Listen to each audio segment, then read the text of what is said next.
out of a meeting for some reason.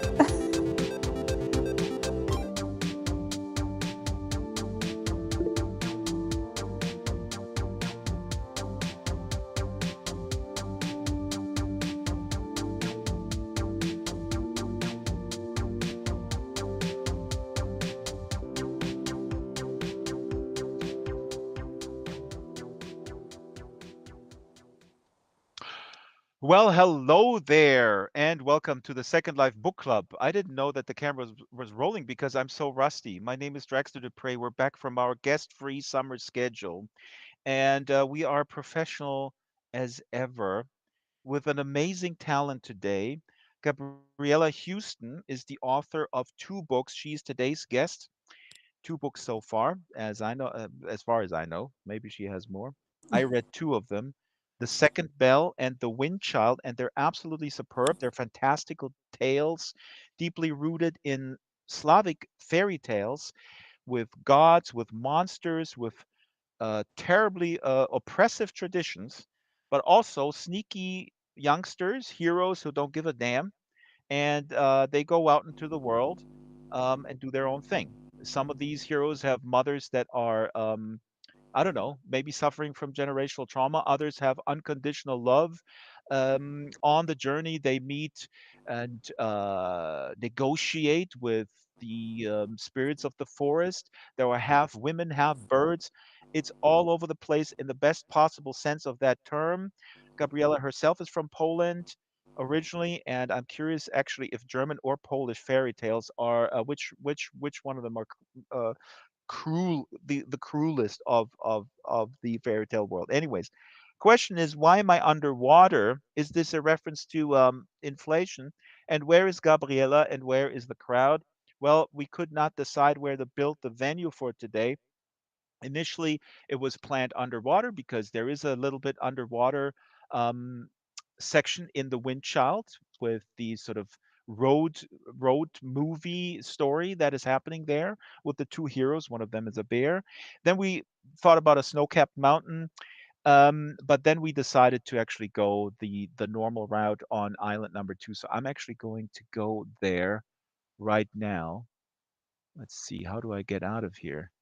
And I have a ride. Um, it's a golden boat. Okay. I don't know if it's a little bit gaudy. I don't know if the camera has a golden boat on it. The golden boat also is part of the Windchild story. So of course, we get the props, we visualize, and let's see if where the golden boat takes me. Does the golden boat take me to the crowds? Yes. Magically, magically it does. In Gabriela's book, there's like 30 pages to go from the golden boat to the afterlife, and in Second Life it takes 5 seconds because we don't have an attention span. I'm kidding. This is a full house here on the Second Life Book Club, and here is Gabriela Houston. She is a bear. Gabriela, welcome to the Second Life Book Club. How are you? Hi, thanks for having me and thanks for building this beautiful set. I'm very excited to be here and to see everything you've created. It's absolutely beautiful. It's created by a team. I'm just the host. I'm just talking, and looking good on camera. But you're looking pretty good on camera too. What's the deal with the bear? Why did you choose to embody in this digital realm as a bear with a flower crown?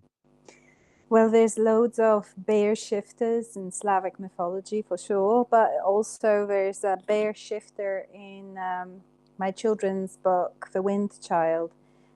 He's the best friend of the main character, Mara. And during the course of the book, he gains the ability to put on a bear skin and change into a bear. So, We call the bears. This is so cool. I love this book so. I mean, I love both books, and the Windchild, the bear fur. We call it an avatar, but we'll talk about this in a little bit. Um, you mentioned the term shifting, so this is le- that brings us right to the subject matter of um, the the tradition that your books are based on, the Slavic fairy tales. I actually looked on Wikipedia what Slavic tales, what that means, what it actually encompasses. I'm going to read this and then you correct me. Slavic folk tales and fairy tales are abundant and enduring. They arose from the need to give meaning to the hardships of life and to understand the brutal world around them, the foreboding forest, the thunderous seas, and the wars that raged. Steeped in dark myth and wild legends, Slavic folk tales paint a world of witchcraft and sorcery, a land of superstition. Doesn't this Um, apply to all kind of folk tales a little bit? I think to an extent, I don't think it's maybe the kindest way to describe it. It's sort of put through a lens where we kind of just looking down upon the folklore most, whereas Hmm. folklore is are the kind of traditions that stem from basically religions we no longer practice and beliefs we maybe no longer share. Of course, a lot of that is to do with trying to explain the world and everything in it. Just as basically religions are want to do, um, and without a sort of access to sort of modern science, a lot of you know those were the explanations, the supernatural explanations. But I think folklore of any sort of group has a certain richness to it because the one of the sort of important parts of folkloric traditions are uh, how to preserve the community's values and how to convey those values, um, and also how to sort of to convey the sort of disciplining effect of the sort of scarier part. That's the Hmm. function of the scarier parts of folklore, is a sort of on the one hand disciplining effect, like this is what happens when you break our community's rules, but also sort of more commonsensical ones. Like there's Południca, for example, in Slavic folklore. Południca is a kind of creature goddess who essentially kills those who are stupid enough to work in the midday sun Hmm. in a field, and it's just she gives you a heat stroke basically. So Ah. so some of them are quite simple. We have a sort of very simple explanation, so if you do A, the B will happen to you, and it's to do with sort of the observed consequences of actions, to do with actual science, or In the medical context knowledge. of the yeah, and also in the context of these traditions and what is sort of normative in that particular society, which is so fascinating Yes. to me because one of the things that combine both books for me is like the takeaway is like, oh my God, the tradition can be incredibly oppressive, and Mm. tradition and conditioning is the very related words. While you're talking, while you were talking, I was thinking also of real quick because I prepared this slide here of Strubelpeter, which is a German tale from the 1840s.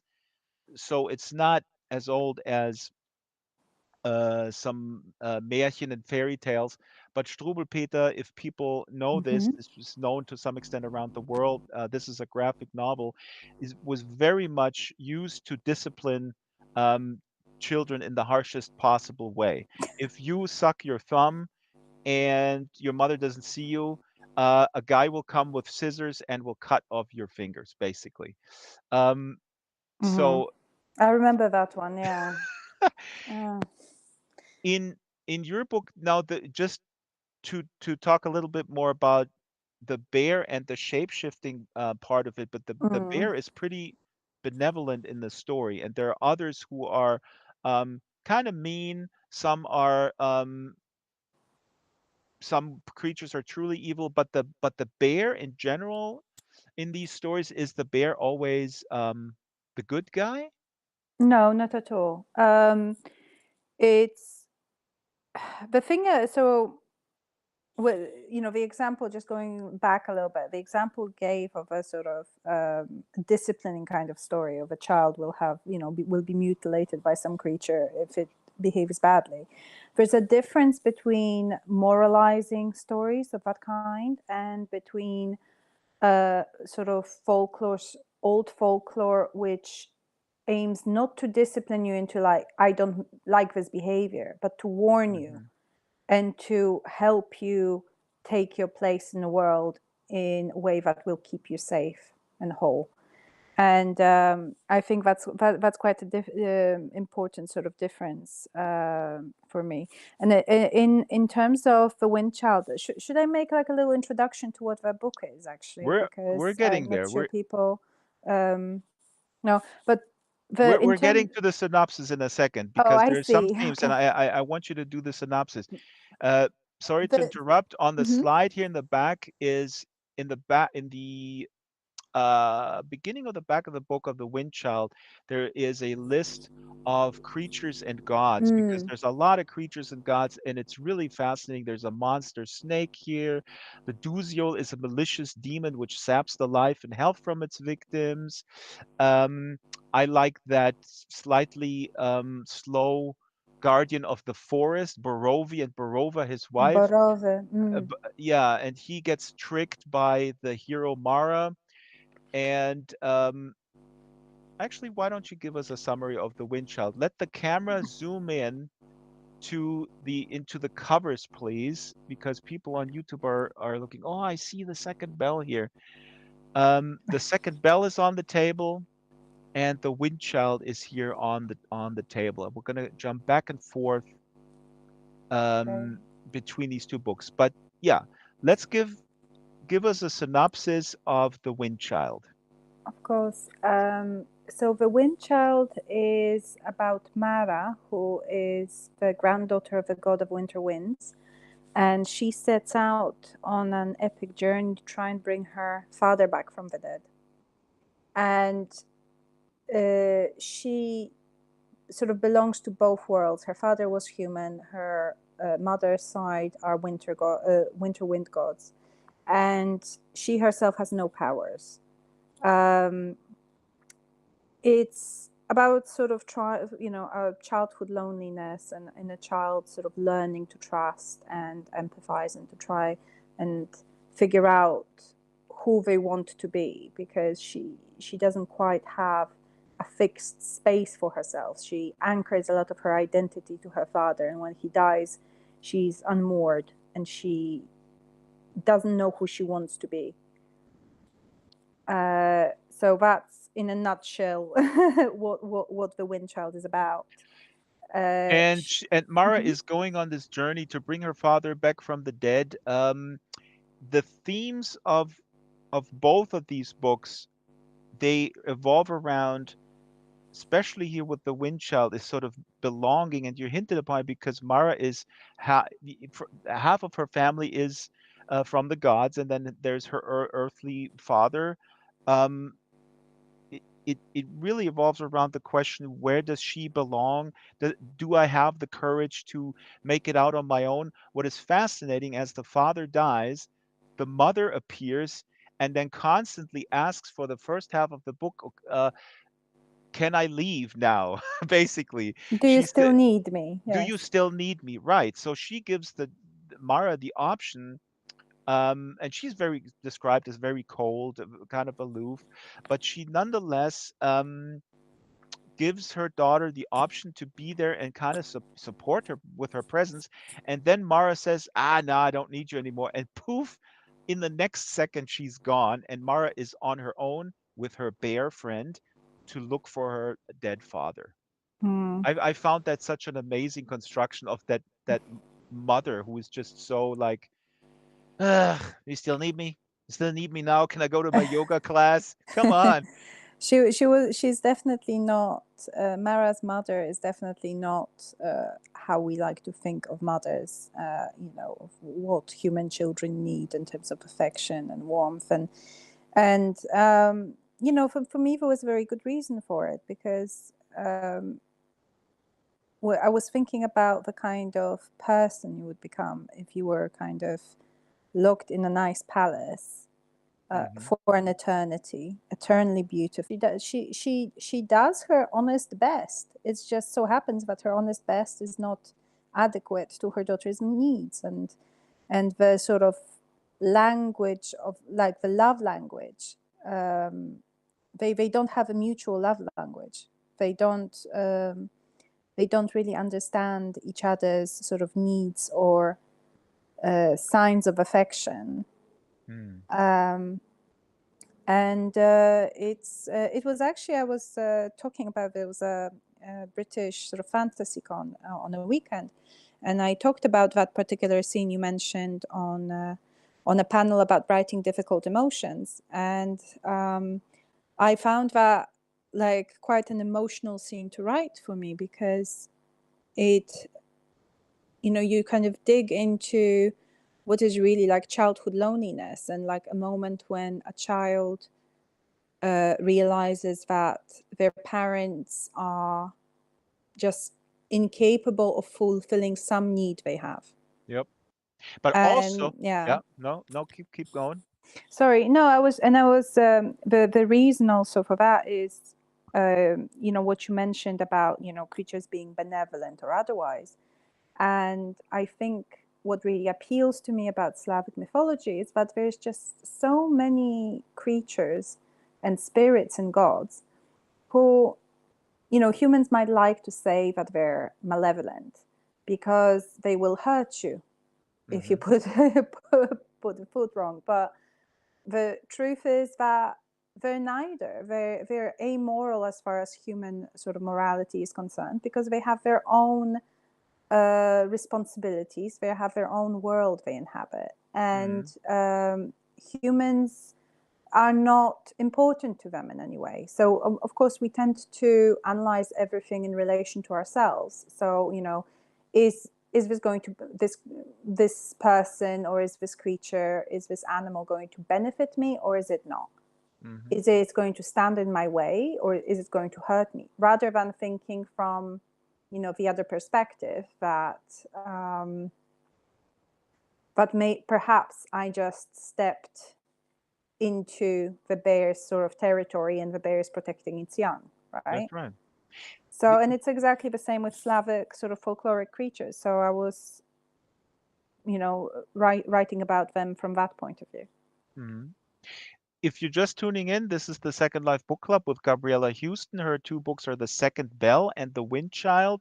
They're out now. Magnificent stuff. The Second Bell is out with Angry Robot, and the Windchild is published by UCLan from the University of Central Lancashire, and Mm-hmm. they have magnificent covers. I love the covers. But so we're jumping back and forth. I want to go back to the mothers real quick, because the mothers in the Second Bell, your first book, are also there's there's a bunch of mothers, but two. One is very manipulative, and one shows kind of unconditional love. And it's also interesting that the hero of the Second Bell, uh, basically, we should set up that book as well. There are kids born with two hearts, and when they're born with two hearts in this village, they are usually banished. The mothers are supposed to get rid of them, or sometimes the mothers leave with the little babies, and then they find refuge in another village. So the village number one has this dogma where if you're born with these two hearts, you're an outcast and you gotta go. Then you go to the second village, but the second village also has a whole bunch of rules, and if you don't abide by them, then you can also go. So that is an interesting construction.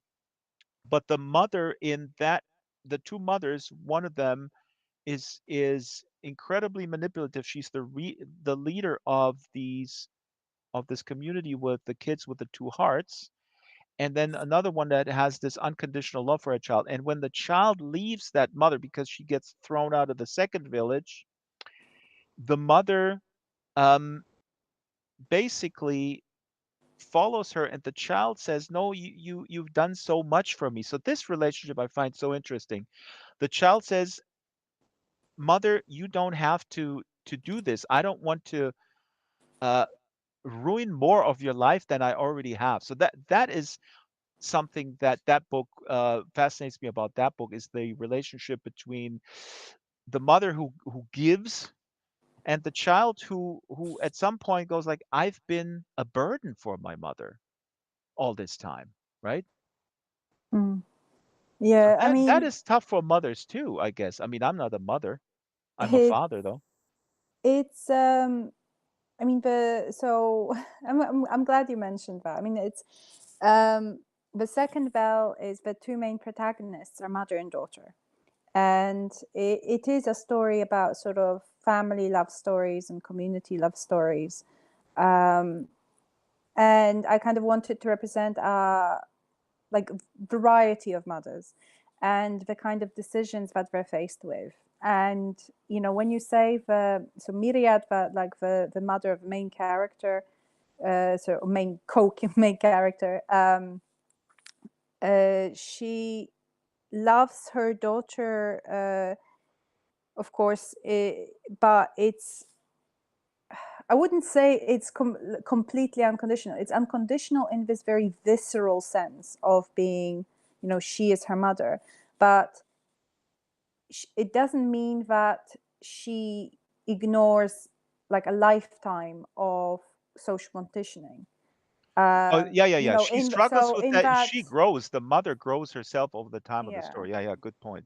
She just decides what is and isn't important. And what I wanted to show is that sometimes the decisions we take where we're not sure are the correct ones. And sometimes the decisions we make when we are so certain that this is the right way as parents, that Mhm. is when we falter. And, you know, when Myriad is first banished with her infant daughter, she doesn't know if she's making the right choice to leave with her child who's a Strzyga, because she's had a lifetime of being told that all Strzyga babies grow up to be monsters that just basically kill and destroy everything in sight. And the striga means that they have two hearts, and it's visible with the shadow, so they carry this shadow along with them, and the consensus in this society is that you have to suppress that other shadow. And it's really interesting what that other shadow symbolized. In the beginning, kind of symbolized to me for a while, like, oh, this, this is like I'm becoming my own person, right? I'm breaking free from this oppressive society. But then also the shadow is can be cruel. Hmm. The other shadow, or the other self, the second life, can be mean and brutal, but it can also be kind of a metaphor for your self-confidence, I guess, or something.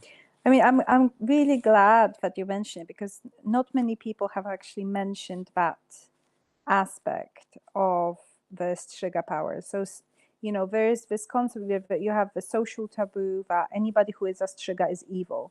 And the Strzygas themselves believe it, and they suppress their natures to try and not sort of give in to their other hearts, to not become this threat that everybody has been telling them for generations they are.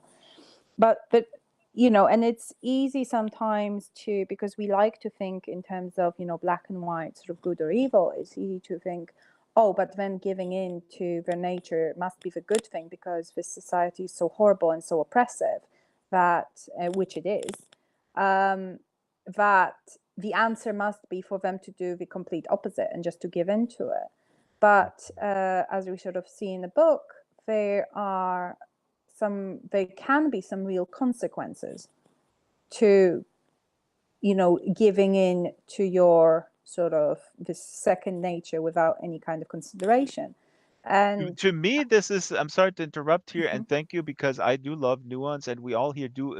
I think we do here at the book club, and this is so nuanced to me, because I mean everybody's reading different things when you read a book, but to me, coming to grips with that, the fact that you have a second heart that is visualized by a shadow that is following you around, to me is really like, you know, um, questioning this cocoon that you grow up in this village. Everybody's taking care of you, and if you follow those rules, then everything's going to be fine. But then still, you're like, how is the world out there? I want to try it, and everybody tells you, no, no, no, it's super scary. Don't do Hmm. it. Don't do it.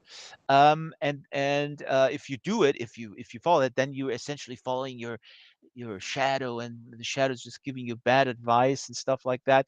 And to me, as someone who went to America as a young man, I always explain the difference between Germany and America in very broad strokes. Like, Germans are like, no, don't do this, and then they give you 50 reasons why it could tank your idea, and Americans give you 50 reasons why it could be awesome.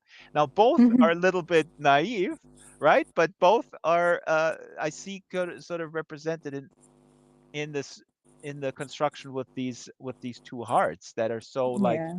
ambivalent. And as a young person, you go like, shit, what should I do? Should I follow this urge to I think for risk or not? there is a certain point in many young people's lives when they think their answer would be unequivocal yes.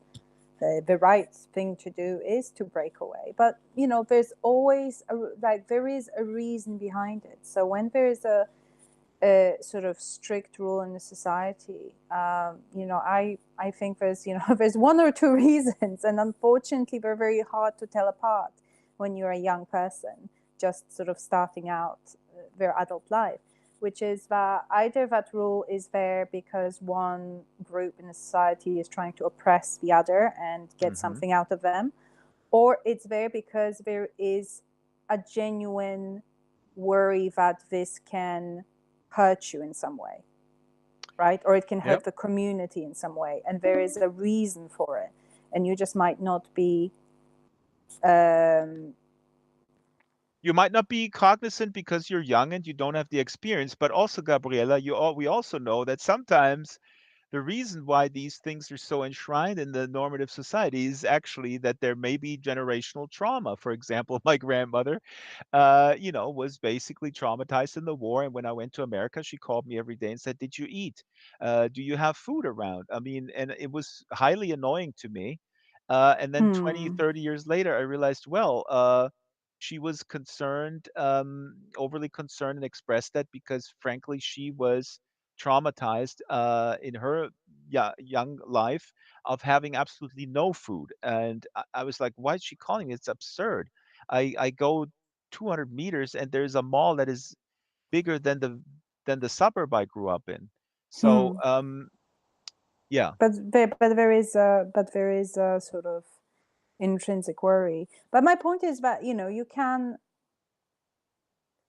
can sometimes if basically if you dig far in, you can see the reason for the fear, and rather than rejecting the fear entirely, Yes. uh, or not rejecting the fear, rejecting people who fear, maybe instead try to figure out what they're scared of, and perhaps there is a reason for it, and perhaps you can sort of amend your actions in order to not cause trauma to other people, or to not make their worries sort of come true, which is of course in the second bell.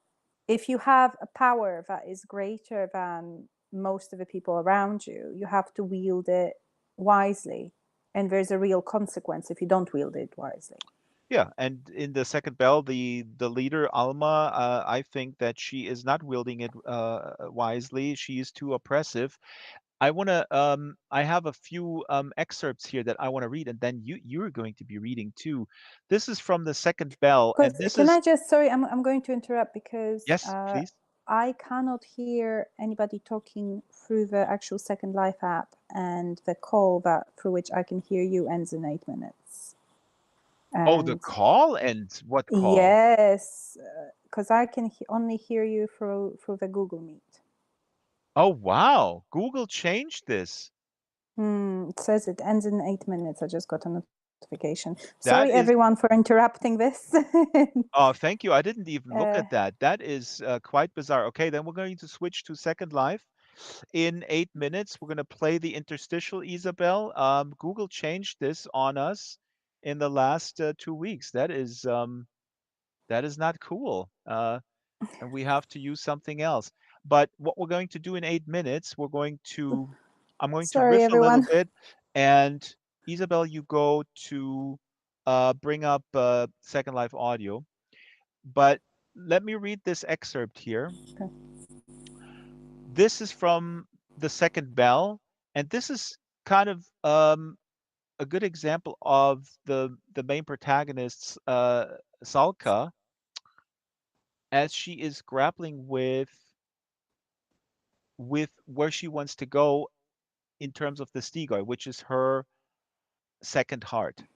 She looked down at her hands and shook her head. The Stigoi touch would corrupt even as it healed, and she would not sentence her only son to become a monster. He would live his life as she did, in discipline and with dignity. Oh, sorry, this is Alma. This is Alma, the oppressive leader. Sorry, I got that wrong. This is really important because she could heal with her second heart. She could heal her disabled son, and she doesn't do it because she's believing her own. She ate her own medicine, basically, selling this to everybody else in the village that the second heart and that superpower, if you will, is absolutely evil. So Alma says her son would live his life as she did, in discipline and with dignity, and their second hearts would lie unfed, slumbering in their chests. Not even the chance of a healthy body was worth opening that door. So she is very much afraid of using that power, and because of her fear she kind of forces everybody else to not do it.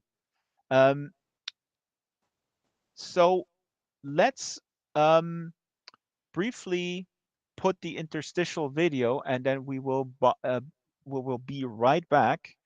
Isabel, just play that 1 minute, and all we need to do in Second Life is to bring up the volume in the upper right hand corner, and then we're good to go. So Isabel is playing it. And Gabriela, please go to your upper right-hand corner, Mm-hmm. hover over the speaker symbol, Mm-hmm. and bring up the master volume. It might say all, or it might say master. Upper right-hand Oh, corner. okay. Okay. So now you should be able to hear me double. I can, yes. Okay. And Isabel, we're going to kill the Google Meet, and you switched over to Second Life. Just give me a quick text in any of the number of back channels if you're cool with that. And then we can switch over. So I'm waiting for Isabel to give us the go ahead. She's probably playing an interstitial video. She is. Perfect. And she is gone out of Google Meet, so that means we're live in Second Life. Awesome. Okay, people on YouTube, can you hear us? Let us know, and we can bring back the Second Life video. We can go back from the interstitial holding image. And Google, you are mean.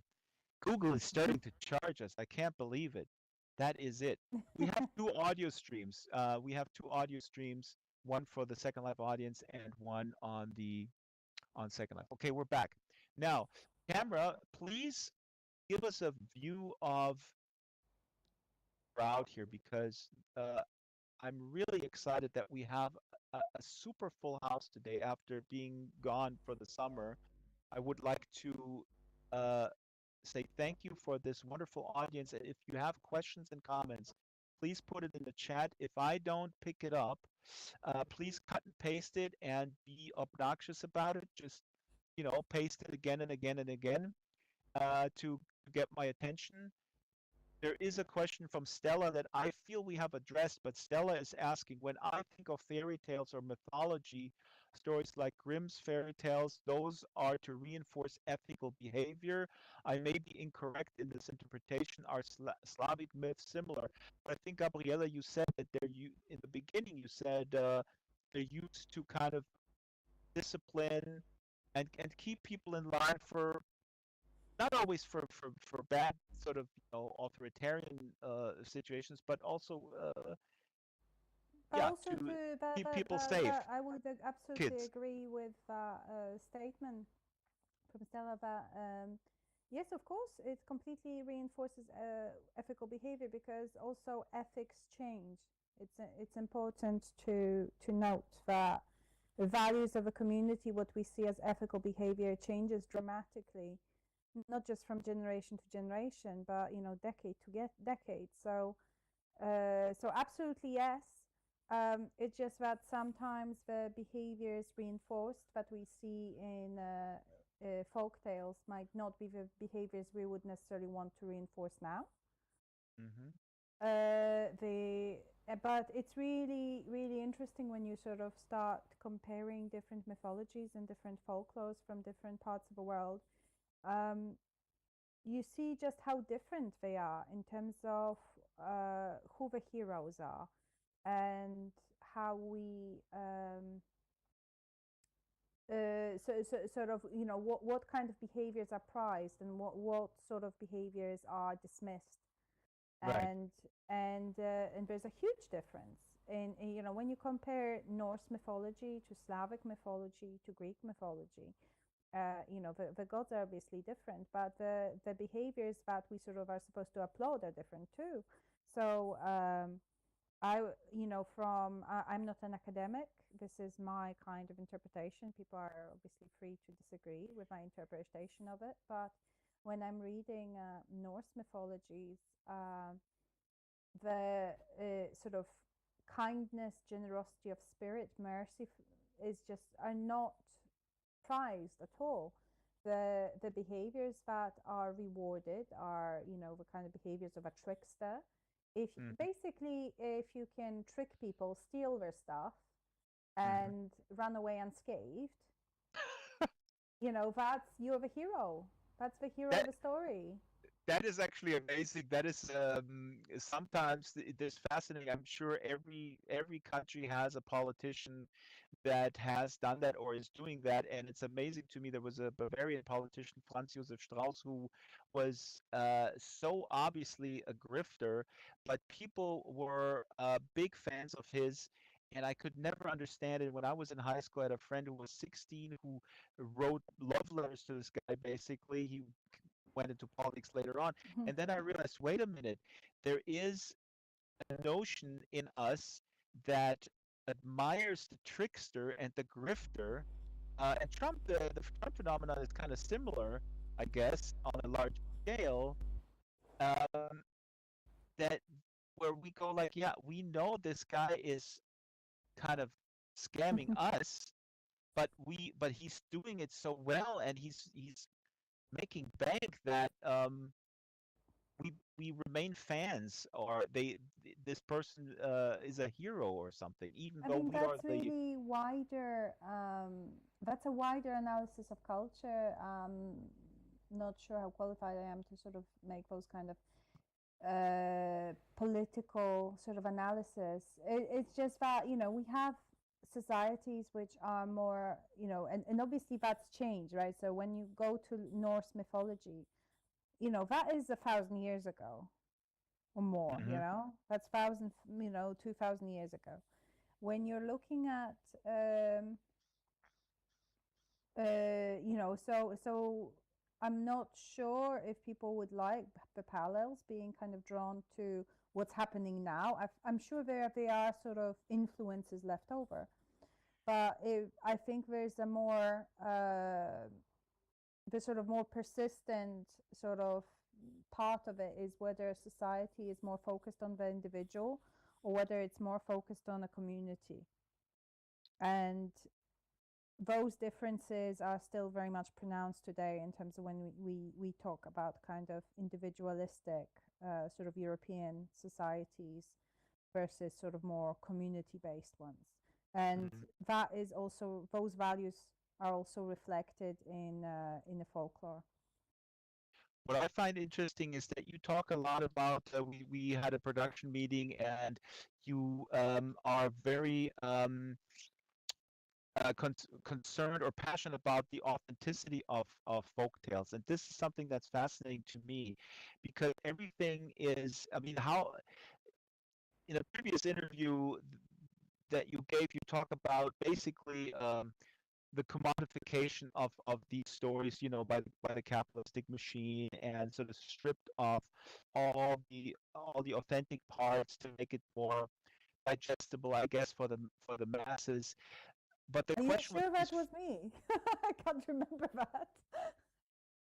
I'm pretty sure. I think I actually have a quote here. I'm looking for it, but I mean, I'm talking about authenticity of. I was talking about authenticity of folklore, but I was talking about it in a kind of.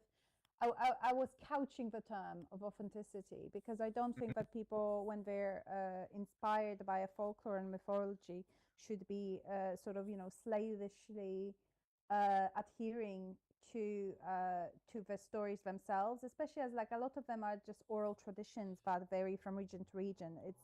It's impossible to stay true to all of it. But the thing that when I'm talking about authenticity, I'm talking about this is what I like. I like to see the values of a society that the stories emerged from reflected in some way in the depiction of the creatures. So to have that, rather than having, for example, a story where you have a rusałka, the kind of beautiful drowned woman spirit who sort of lures men to their deaths. It's quite like a siren. popular. Yeah, it's kind of like a siren, and it's a quite because it's one of the sort of few Slavic creatures that was popularized. You will sometimes have it in a story or even a game, and it's completely out of context, right? It just sounds nice. It's appealing because obviously it's a beautiful girl in the water, what's not to like. So people just kind of really pull it away. And I think it's not that I think, how dare you use my culture or anything like that. I really don't have any of that kind of gatekeeping attitude in me. I'm more concerned about the quality of representation, and there's just so much richness, and there's just so many really interesting things that people can tease out from the different mythologies, from not just Slavic folklore, but any kind of folklore that I don't necessarily like lazy representation. What I consider lazy representation, where all meaning is stripped away from the character until all you have is a pretty girl in the water. If well, that then makes we sense. agree.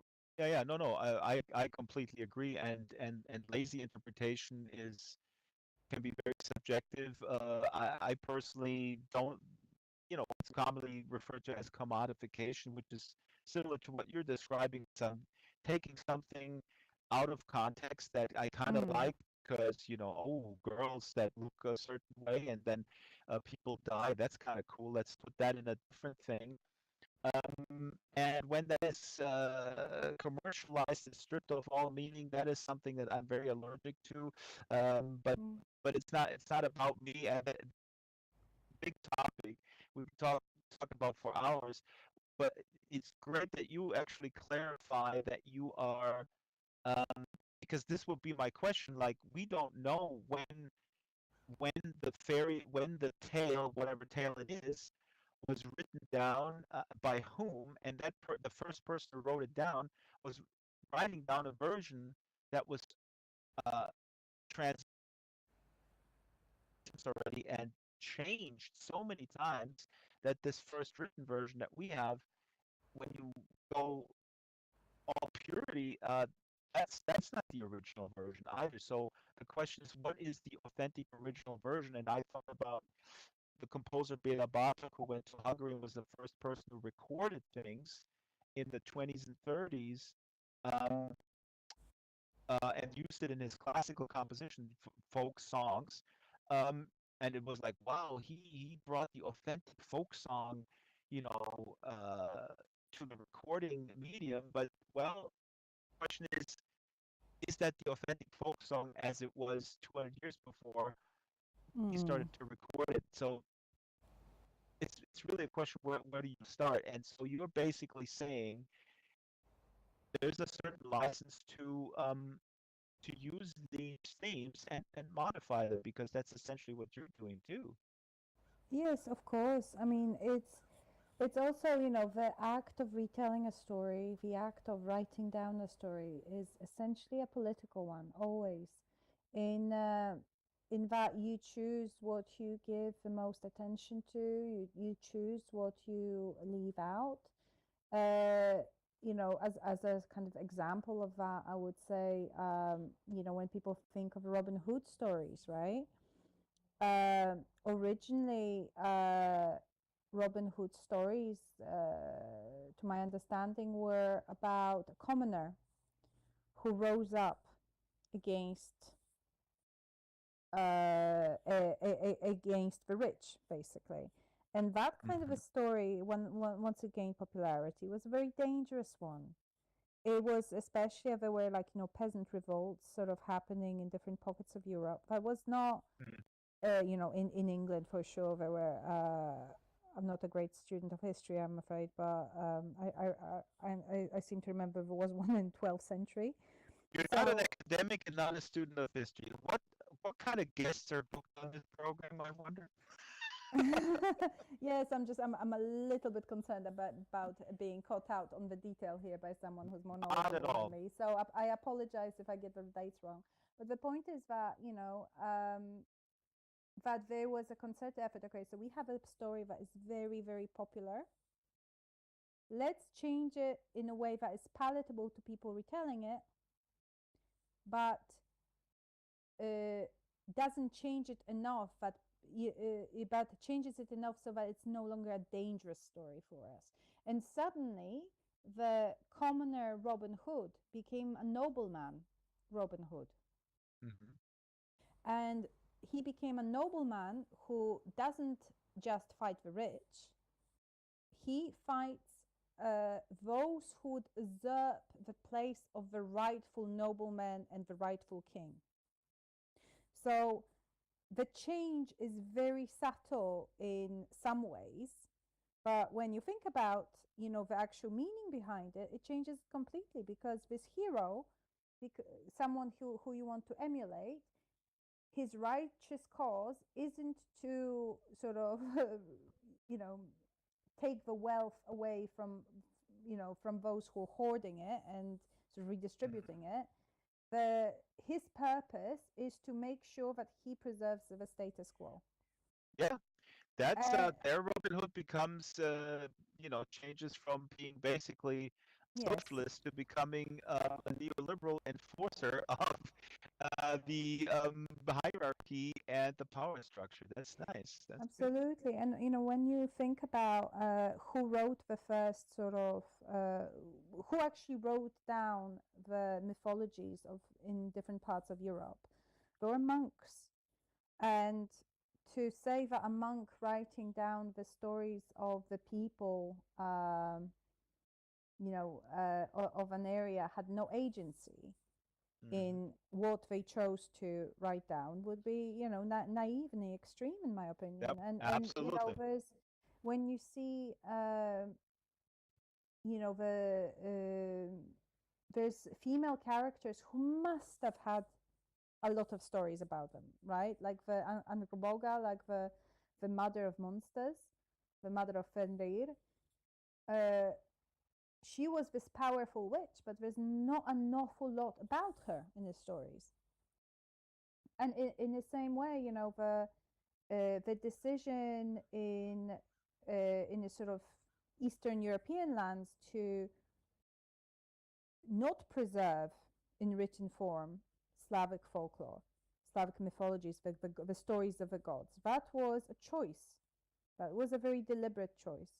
A lot of Eastern Europe was sort of Christianized quite late compared to the rest of Europe. So it was a political decision to try and um, preserve the very new kingdoms as they formed to secure the sort of the name of a kingdom, for to be able to have a king, you need to Christianize the lands, and you need to do it very quickly. And when you quickly are trying to change the religion of a place, it tends to be quite a brutal process. And so preserving the stories for future generations was not not the priority. It was double negative. Sorry, it wasn't a priority, but it was actually, it ran against the goals. So the stories in, our understanding of Slavic mythology now, of the actual sort of pantheon of gods and of the beliefs of the sort of early Slavs, that is quite patchy, and because it was carefully pieced together by archaeologists, by linguists, anthropologists.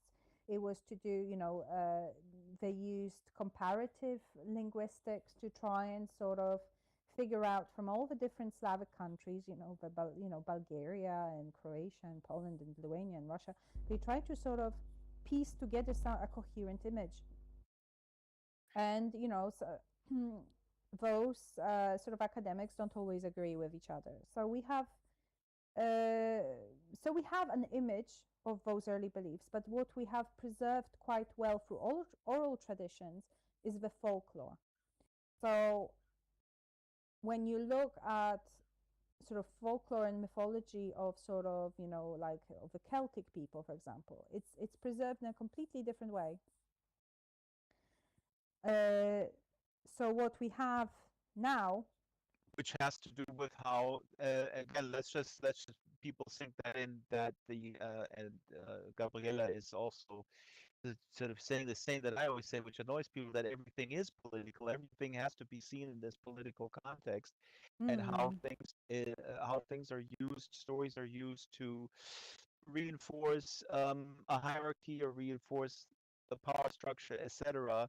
And that is fascinating to, as you're pointing out, that in different cultural regions, this has apparently, and I'm not an expert in this at all, but has sort of progressed in a very different way. But my question is then, authenticity, that term, is it even relevant, or what does it mean to you then? I mean, I guess you kind of answered that. You said, like, if it contains something that is important, and if it's not completely ripped out of context and used to, if the story is not used to, I don't know, promote nefarious ideology, then all is cool. But how do you concern yourself in your work with this authenticity quest? well, some of it is quite sort of sounds quite nebulous, to be honest, in terms of, Yeah.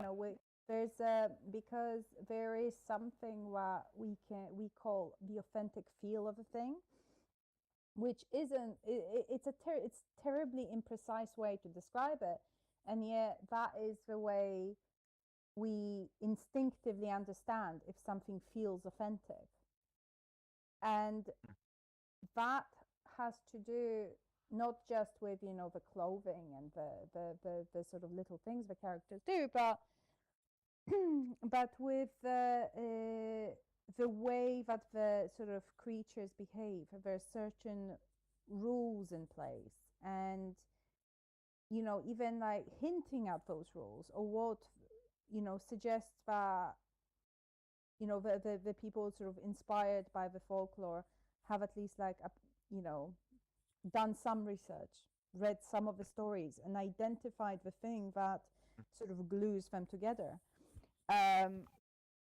Like, for As opposed to example, taking a picture and then go like, oh, cool. Again, we're going back to like, oh, this woman is luring men into the sea. Cool, we got it. exactly. It's about basically the passion that you, as whoever, or the person who wants to use material, you're saying basically it's evident if a person has done their due diligence, and really kind of sunk their teeth into a subject matter and came up with something. I would say the same thing. I think it's pretty. You don't need to be an academic or analyze in any type of academic setting something. Um, as a reader, very often I feel it becomes very clear if somebody has, worked hard on something versus I don't know, phoned it in, as they say. Yeah, I mean, there's that definitely, and of course, like, the like a skillfully subverted trope is Mhm. always highly prized, and when you know the subject matter well and you can kind of use the different themes. But I just I think it's just really important to, like, if you do want to kind of be inspired in your own sort of writing by a different sort of mythology or folklore, is to kind of get a sense of what it's really about. Mhm. Now, oh God, there's so many topics, and we're approaching the top of the hour. We have about 20 minutes left, and there's so much stuff. So first of all, I would like the camera to can over the set and especially focus here on the illustration that was made real by Ruby, who designed the set. Here's the bear um, with the girl riding on the bear, who is her friend, and now the name escapes me. What's the name of the character? Tornef. Tornef, right? And Mm-hmm. this is just a wonderful illustration here. She's on this bear, and I brought up a quote here that I wanted to put up earlier because he gets this. He transforms into this bear, and he starts really liking it. And in this excerpt, she says, "I ask you why you're constantly going back to the fur." "I'm just checking," Ornif said, pulling his hand away from the bearskin. "I don't know, it's just comforting. Knowing you become a bear anytime you like. Knowing it's there." It looked as if the bearskin was pulling on Ornif, and only through the strength of his mind was he able to resist. I apologize, this is the wrong cover here on this book quote. Um, this is, of course, from the Windchild. Mm-hmm. But it's so fascinating because this is the power, when he describes, I mean, in the Second Life context, the power of an avatar to me, and I think to many of us, is to appear in a different embodiment. In your story, it's the physical world. Here, it's the virtual world. But it's that power just to be someone else in the physical representation, and that gives you the power to act like that being kind of as an extension.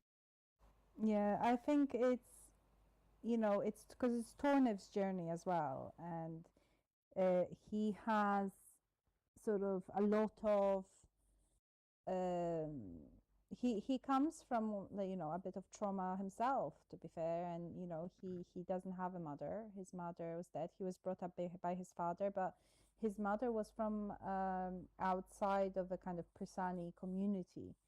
Um, so his mother came from a kind of nomadic people, and he was relentlessly sort of bullied as growing up, and he was told that his mother was a witch, and that he doesn't belong, and to sort of for him to find someone, Mara, who he could feel like he sort of belonged with her, and that he could go on a journey with her and be useful and be valued for who he is. And of course, she even though she doesn't have any powers, Mara she's very cunning. She grew up in a place where she had to be very cunning, Again, and she has. let's remind the audience that this is the Windchild, and she was born mixed race, if you will, gods and human, and she grew up very privileged, like a little brat almost in a way. Sorry, that's Well, a very lonely child. I'm not yes. sure. Yeah, it's so she was a very lonely child, but she grew up with a knowledge of this sort of other world that was not accessible to Tornef, and he's really in awe of that. And because of his friendship with her, when he sort of decides he can help her, if he accepts this sort of power to sort of change into a bear, and like I think most children, he jumps at the opportunity because it's something that is like an almost, it's an outward representation of his value, of the value that, of his potential, of what he can be.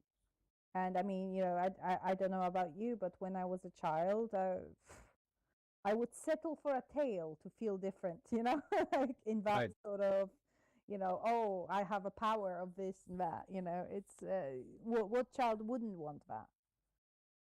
And I think especially a child who sort of grew up quite vulnerable. Well, even adults would like that power. I'm just saying. Um, I would like to be a bear. I Actually, mean, my real life name is derived from bear. Puff like a bear. That's my real life first name, translated into English. I digress. ah, I would like to say thank you, Kitten Duo. She is a regular watcher and listener to this program, and thank you for your support. Absolutely wonderful. The Kitten, she loves the show. She's here every week. Um, uh, I don't. Sometimes I feel Kitten buys two copies of each book and puts it into her little free library. She has one of those little free library things that are very popular in the U.S. Um, we talked about it last week. It's not so popular in Europe. I don't think it's more in public places where there's books where you can put books, right, oh, and you can take books. I mean, I've seen it in Germany and the UK, oh, that's and lovely. Yeah. I don't know if you have that in the UK, but that brings me to a quote that Shyla pulled, our researcher, in another interview where you said we live in the golden age of fantasy, just the quality of stuff coming out every single month. Every single month Mhm. you have 10, 20 books that are must read, nobody's reading capabilities, nobody's time, but also that kind of reading volume. Now this is a really something that I think about all the time. I read a lot. Mm. I don't watch any TV, which gives me more time to read, but still I feel reading anxiety because there's the canon that I have a huge list, of must read, not only European and Western canon, but also, uh, you know, the the Mm. the, the Asian realm, but then contemporary stuff, then genre stuff, then there's an ongoing sci-fi series in Germany called Perry Road, which I'm obsessed with. How do you deal with this kind of stuff as a reader and an author with the knowledge that the market is very saturated?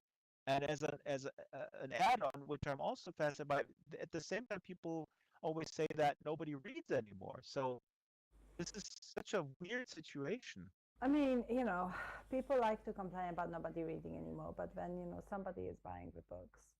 And, when we look at human history, there's more readers now than have ever been. It just happens to be that there's a lot of writers too.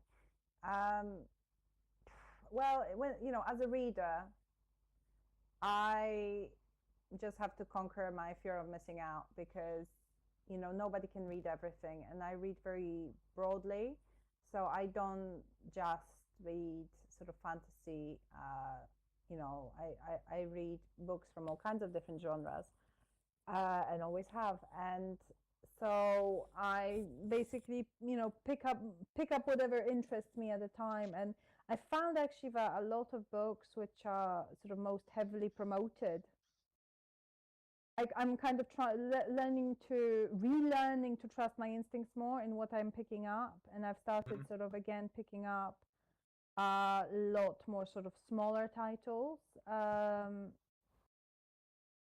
rather than going with whatever sort of Twitter or Instagram tell me is an absolute must-have, because that can be sometimes influenced by whichever title has sprayed edges rather than any other consideration. So it's just sort of, and also if I don't like a book, I'm just putting it down. I'm trying to be a bit more kind to myself. I used to try and finish every single book I Mhm. started reading, but now I'm just life's too short and I have just so much to read.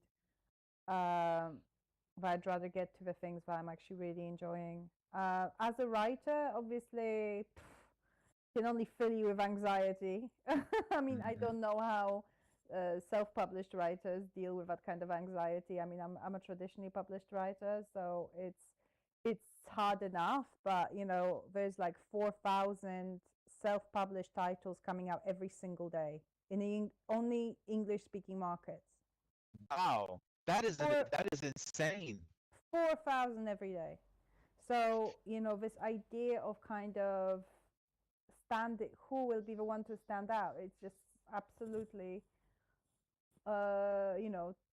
terrifying. And there's a lot of pressure on writers now to be also sort of effective publicists and marketers to try Right. to be. This is all shifted towards the writer to do their own Yeah, and I mean, marketing. Yeah. I had a lot of, I was very fortunate in that the publicist, Caroline Lamb at Angry Robot is just wonderful, and she got me into many reviews and got me a lot of reviews, and she got me into a lot of sort of papers and all that.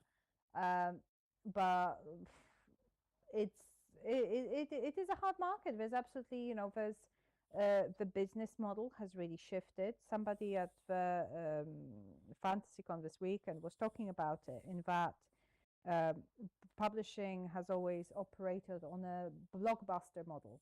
So that it used to be that basically 20% of titles paid for the remaining 80% of titles. And the remaining 80%, the understanding was that bestsellers are made, not born. But that is where the future blockbusters sort of sat, and like the authors would be learning in that remaining 80%. And now it's shifted to where it's about 5% of the top selling titles pay for everything else. So the publishing models changed, and it's more about chasing the new shiny thing that will kind of fit into that 5%. So to answer your question, it's it's hard, like I there's a try lot to, yeah. to wade through. I always try to tell people, as the father figure that I think I am for my youngin folks here, Avatar folks in the book club, is that kind of what you're saying. Adopt. I think it's very healthy to adopt an attitude of like, I don't have to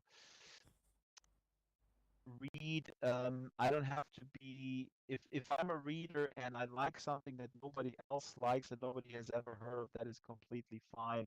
And that's maybe because I'm also a father of a teenager, and I have these types of discussions. And when I look at this, at the crowd of 17 to 19-year-olds, I see myself to some extent where it's incredibly important to signal that you are in the know of the hit Mm. affects everybody in every sort of, it could be fashion, it could be movies, TV shows, whatever it is, cars, but it's also prevalent in the writing and reading community, where people are being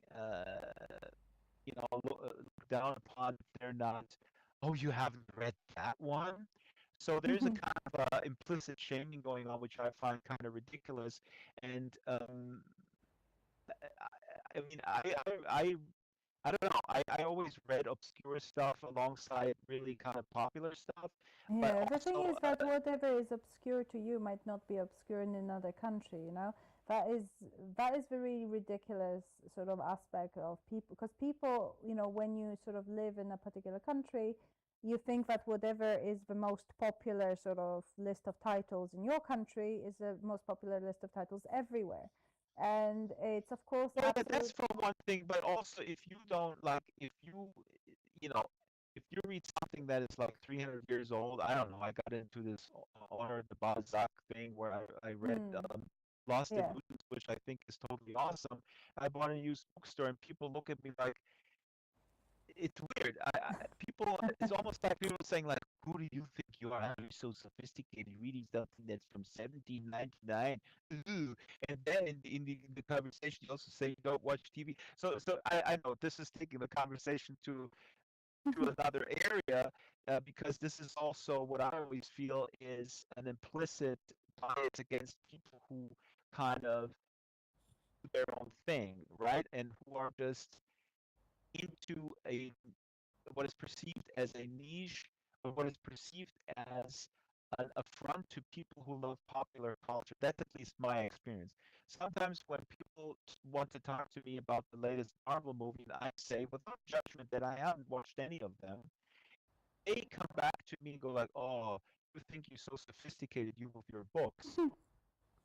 Don't you get that sometimes? Yeah, I mean, that is just a very silly thing to get snobby about, to be honest. It is silly. Because it's, I have the wrong friends, I mean, Gabriela. I need to hang out with other people. I mean, I don't quite understand. I mean, you know, I mean, yes, that being said, I am a big fan of, people having some knowledge of or some understanding and enjoyment of, the, I don't know, I suppose the kind of the world sort of classics of literature. Um, but not everybody, agrees with me in my kind of respect for that kind of knowledge. Yeah. There's people who think that it's kind of pointless and that we should just focus on what's coming out now. But I like knowing that I have foundations in something, that I have the kind of that I'm building on something, that I'm connected to something But it's in also a history. double-edged sword. Sorry, now I'm jumping in here again, and then I'll let you speak. But I gotta say this: what you're saying now is a double-edged sword, because then when you can then approach somebody who has more knowledge in that realm, right? Somebody, an academic, Mm. let's say, and then you get it from both sides. For the academic, you're not your foundation in that realm, and for the others, the popular culture folks, you're a snob.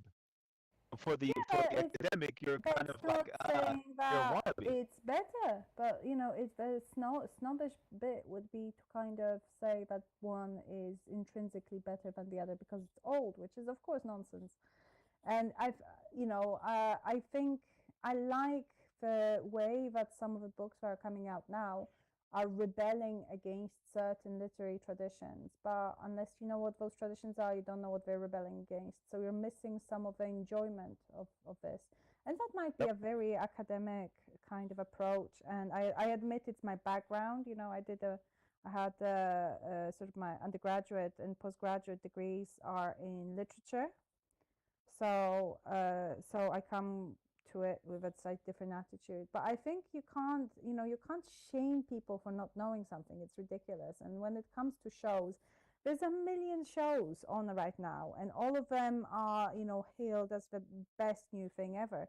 You would be able to do nothing else if all you did was try and watch them all. And it's the same with books. You can't There's only so many hours in a day, and my argument for like reading some older books is purely based on enjoyment. I think that people would enjoy certain things more if they knew where it comes from, but that is a yeah but that is not an imperative. Mhm. So I always encourage people, but I encourage people to read all kinds of things. I encourage people Yep. to read outside of the genre they usually write in. When my one and only really sort of set in stone writing advice, when people ask me for one piece of advice, is to read widely and to read outside of their comfort zone and to try and read books that they never would have picked out normally. So if you never That's read, there you go. That's yes, that's the best advice is look out, identify your comfort zone, and then gently push against it. That or will not make so you grow. gently. Don't be gentle about it. Just dive That's in. that Polish person. I'm trying to be not so German, or like yeah, you take a hammer to it, like a jackhammer, and then you're going all Polish on me. And thank you for it. Absolutely, I mean, yeah, you should push against it all the time. You should identify that and not give in to this comfort zone. I think there's a Absolutely. lot of, this, the last 2 days, there's people really piling on and trolling quite badly this elderly literary fiction writer who are, I'm not going to name her because it's just mean, But she said something just rather silly, about fantasy as a genre, and she was quite condescending about it, and so of course people were up in arms about it, and it was just a silly thing to say. But I thought it's to do with there's still a lot of kind of what you said, snobbery about Yeah. certain genres. People think, oh, if they only read literary fiction, or which actually is a term Oh I yeah. have a problem with. Literary fiction is not a genre. It's just what we think is good literature, which in itself has a lot of problems with it. But no, putting that aside, so people who write what is considered literary genre, if they only read Booker Prize winners and Pulitzer Prize for fiction winners, then they might adopt the attitude that all fantasy books are just a bit they're just a bit childlike, they're just a bit escapist, they're a bit silly, aren't they?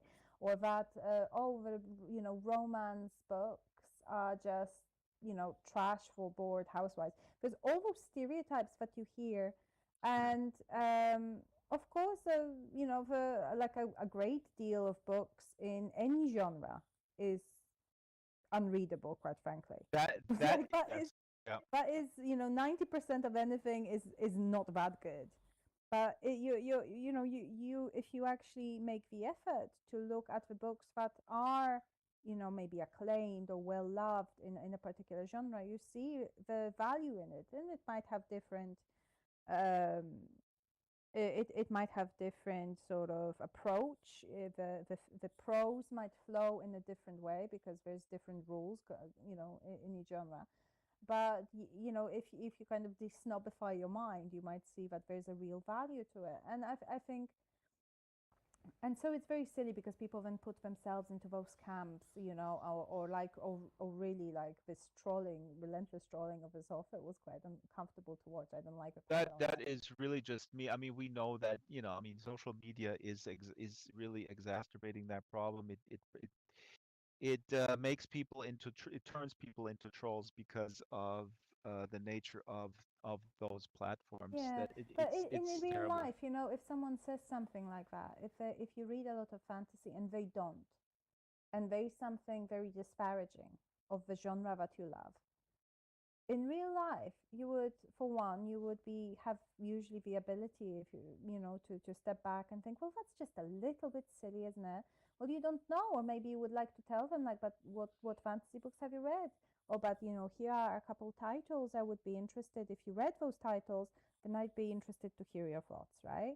And then you can have an actual conversation because everybody says something silly from once in a while.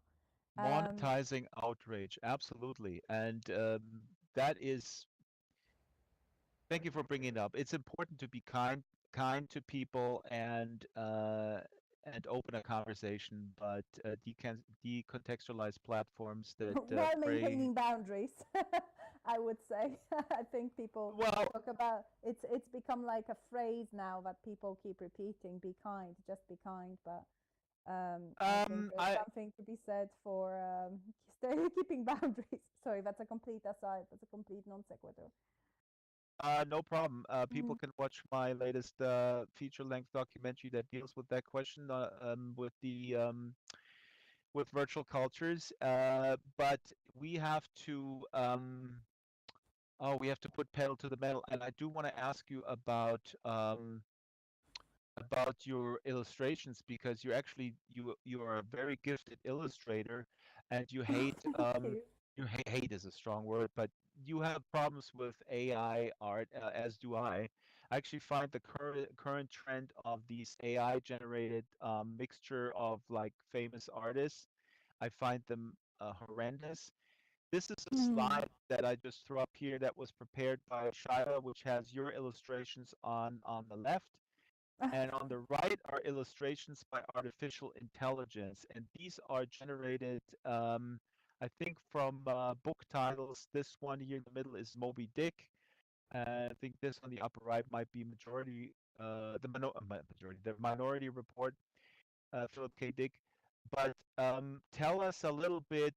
Oh yeah, Shyla, please tell me what is the lower right, because again, I mean, art is very subjective, but I find these AI generated illustrations, book covers, horrendous, and Hmm. yours are beautiful. So, what is your problem or your concern with artificial intelligence, artificially intelligent generated imagery? So, hmm. So there's a lot of issues with it. You have three I minutes. I think, gotta be oh brutal. God, 3 minutes, German. Jesus. Okay. So Can you put I it in a think, tweet? I'm sorry. yeah, basically. Yeah, if I rip all new ones out, sure. So basically, it generates beautiful things. I am not naive enough to say it will never generate anything as beautiful as a human because it already is generating some absolutely spectacular artwork. The questions I have is a why are we doing this?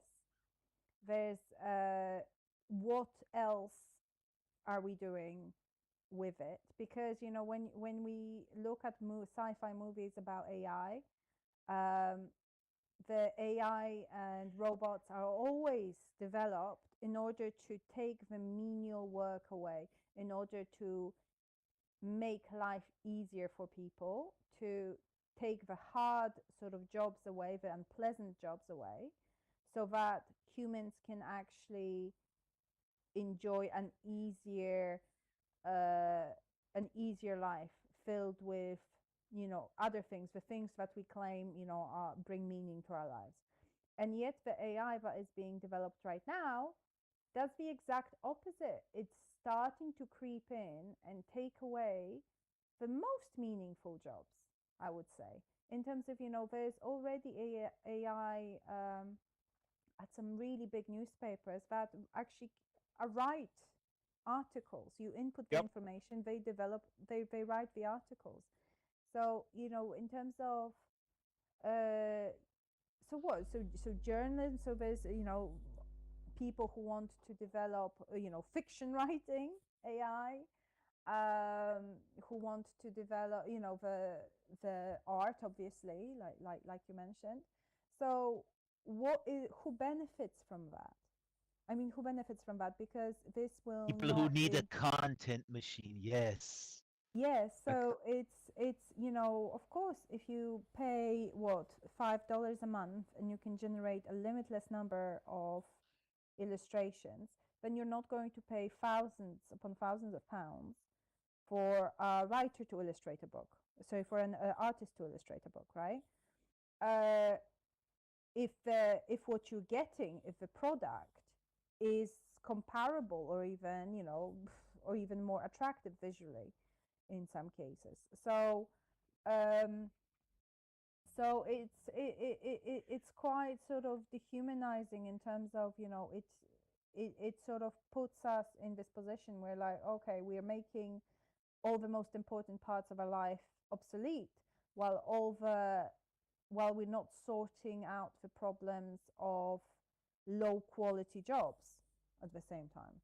So we're solving a problem that doesn't exist, hmm creating a lot more problems in the process, but we're not actually tackling the problems that exist. And of course, this, like, AI generated art is a byproduct, right? No, like it is not the goal. The goal is, you will have doctors, AI doctors, you will have AI engineers, but again, those are the high value jobs. Those are the things that we all want to do. So I find it terrifying. I find it incredibly depressing that this is the world that we seem to be sort of hurtling towards. We And don't know yeah. how fast it comes. In the interest of time, I do have to cut you off, and because I have one last question.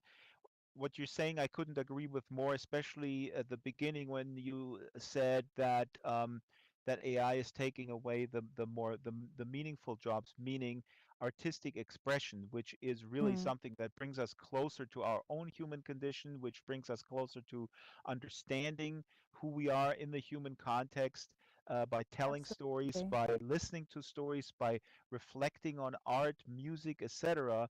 And if that stuff is not generated by us, which takes away that process that is so healing, and also consumed by us from other human beings, which also is a healing reflective process in the capitalist context. Sorry folks, people do know that I'm an anti-capitalist by now, I think, Yeah. pretty vocal about it.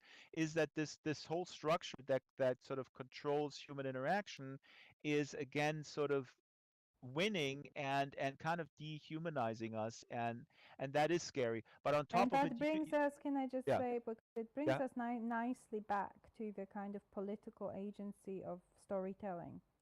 So yes, if the AI chooses the stories we see, if it is AI who good.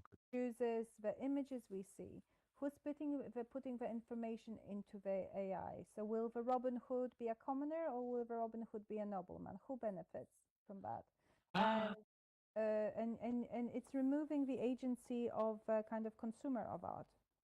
Damn it, Gabriela is absolutely on point with this because, again, what you said, technology is amazing and wonderful, but if the power structure is not fundamentally changed, the technology will never really change anything or change the life in a meaningful way of the majority of the people on this planet. And I think that needs to be the goal. Um, Gabriela, this is absolutely amazing. This conversation. I want to apologize for the audio problems. I'm sorry we caught off guard with our Google Meet thing that we use as the main audio to be recorded. I want to also tell you, Gabriela, that Kitten Duo on the YouTube chat. Thank you, Gabriela Houston. You were awesome, and I love your accent. So Kitten had to go, but she's gonna watch the whole thing later. She assured us. Now, speaking of AI, in closing, real quick, I want to kind of rush through these wonderful illustrations from UCLan publishing, which is from the University of Central Lancashire. What's their website? I think it's uclanpub.com.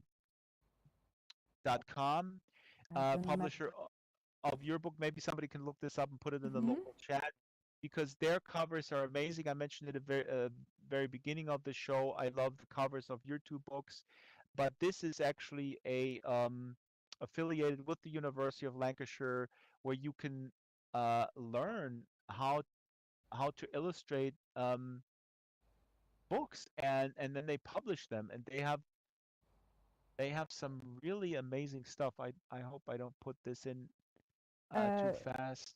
you can have an amazing program because they basically the publishing house works as part of and with the master's course. So it's like a separate entity. Hmm. It's a business, but it works very closely with the master's degree in publishing from University of Lancashire. So what it does is basically the people who are on that course contribute or shadow people in as the books are being developed. So it's very interesting because of course people who are very excited enough about publishing to go and do master's degree in it, um, they're a wonderful source of ideas and enthusiasm, and that's just a very lovely thing. I think it's just such a lovely idea. And Yeah. the artist, I just wanted to give a shout out to the artist who did the Windchild cover, Alexis Snell. If you guys look her up, Alexis Snell is a traditional linoprint artist, and that's why the Euclid chose her, because she's just it's kind of reminiscent of sort of Slavic sort of paper cut and woodcut Yes. prints, and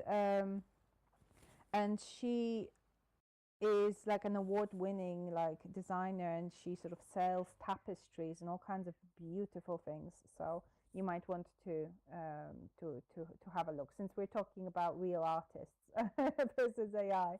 I Real thought I'd give it artists. a Yeah. shout out.